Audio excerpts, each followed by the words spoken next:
Tripura Info News Update. সোমবার ত্রিপুরায় একাধিক মাদকবিরোধী অভিযানে বড় সাফল্য পেল পুলিশ ও নিরাপত্তা বাহিনী।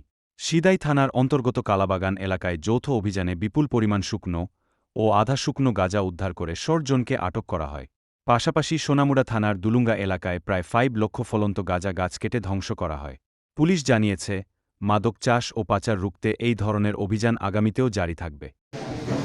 গত মধ্যরাতে অনুমান ১২:১০ বাজে আমাদের সিদাই থানা একটি ইনফরমেশন আমরা রিসিভ করি।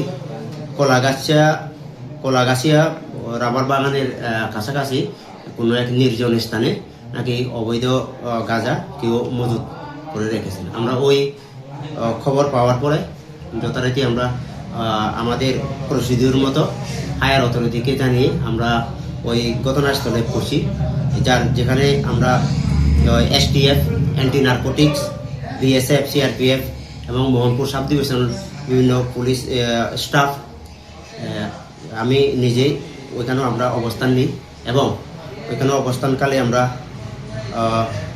১৭৫ কেজি আমরা আধা শুকা এবং শুকা গাঞ্জা আমরা উদ্ধার করি, যেখানে আমরা ৬ জন যারা গাঁজা পাচারের সাথে জড়িত আমরা তাদেরকে অ্যারেস্ট করি।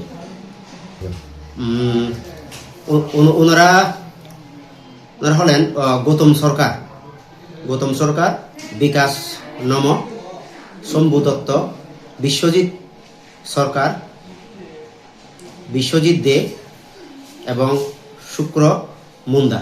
বর্তমানে তারা আমাদের পুলিশের কাস্টডিতে আছে।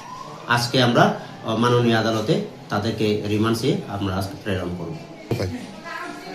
তারা এখন আমাদের কাস্টডিতেই আছে। Subscribe to Tripura Info and press the bell icon so that you never miss any latest updates and news on Tripura.